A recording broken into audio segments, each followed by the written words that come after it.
Hi, it's Suzanne Chan from Mom Confessionals, and today we are talking about epidurals. Should you get an epidural, and when should you get an epidural?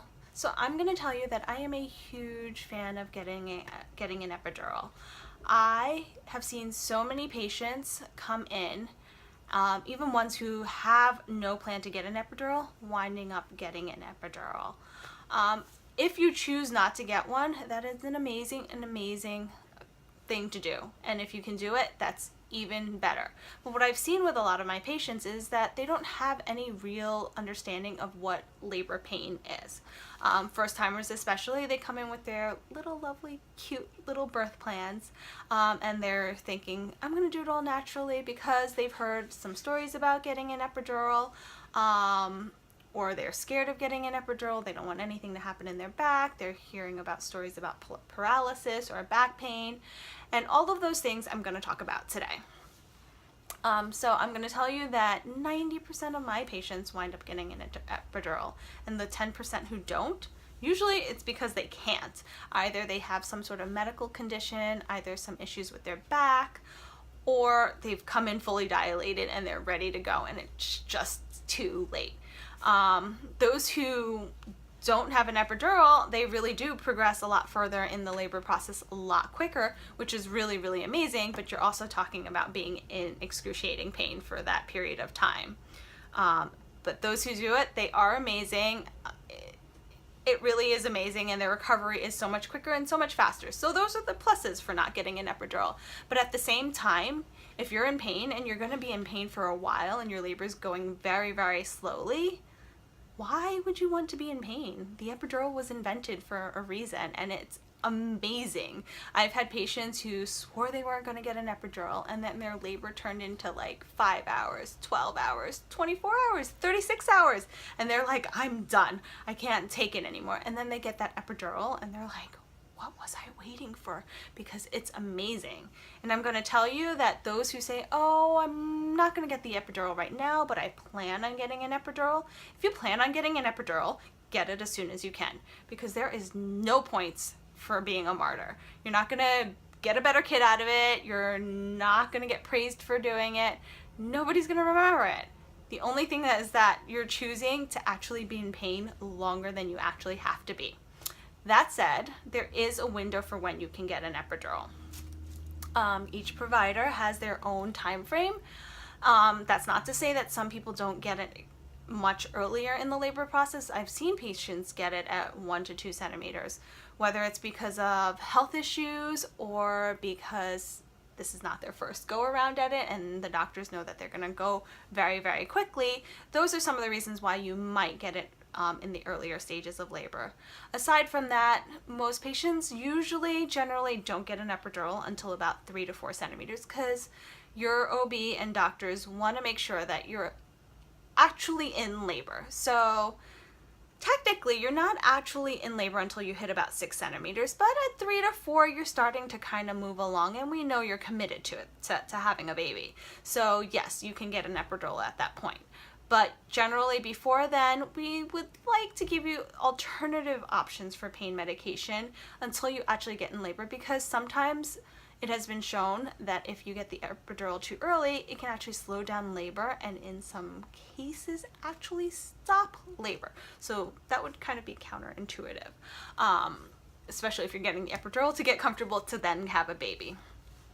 On the other hand, I have seen some patients who get the epidural because they've been in pain for so long, and that your OB or provider has discussed everything with you and you guys have evaluated it and decided that the epidural was the best option for you at that moment, even if it's earlier in the process, because it then allows the patient to rest, not be focused on the pain, and then your body finally takes over and knows what to do. So that's some of the things that can happen when you get an epidural. So I'm personally a huge fan of the epidural.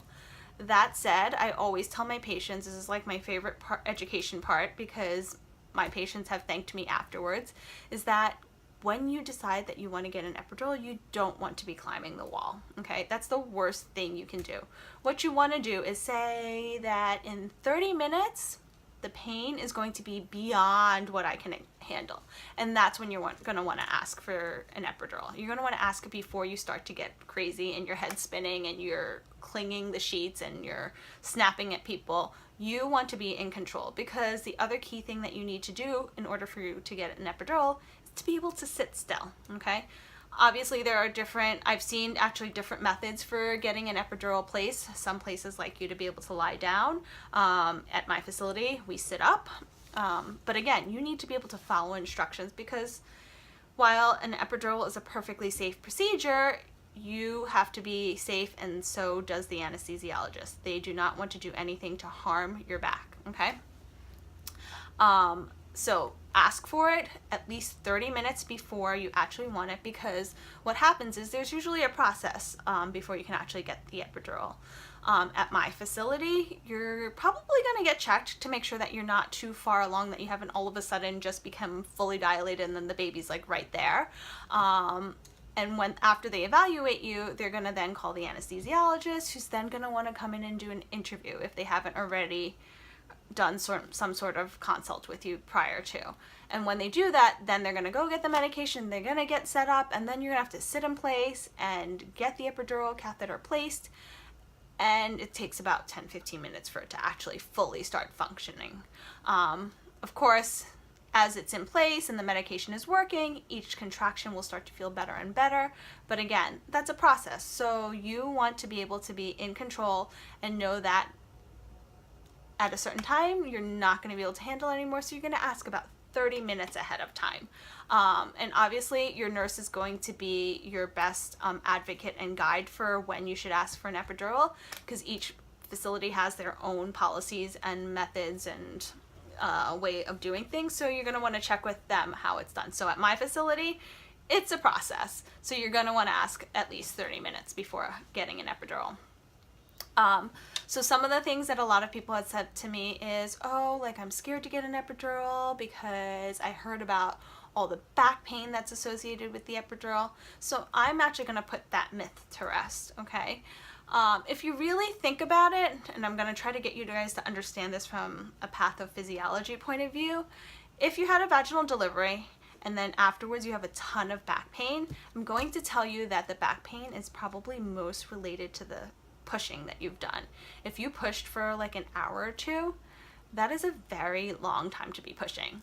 And that's also using back muscles that you probably never utilized in your entire life, okay? Because you're sort of crunching forward and curling forward, and you're doing that over and over and over again. It's like doing crunches, but like the biggest, hardest crunches of your entire life, because you're so focused on pushing and bearing down and trying to get that child out.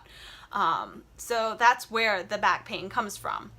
Whether or not it becomes chronic is another issue, but generally they have found that back pain is actually attributed to the positioning when you're starting to push the baby out. The other thing is patients are worried about headaches. Again, all the anesthesiologists try to do this in the safest way possible. Occasionally, they're going to hit a nerve or get it into the wrong space, and you can wind up with a headache. But those situations are very, very rare. And when it happens, they can usually tell you that that's what's going to happen, to expect it, and they have ways to help you with those headaches, okay? I'm not going to get too much into the technical details of it, but there are things like blood patches. You can take Tylenol and Motrin for your headache, and it goes away. So all of those things are manageable.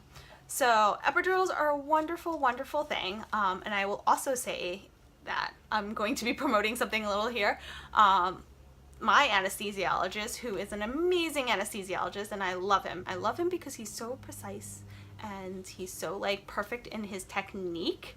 He also wrote a book on epidurals. So look for it on Amazon.com.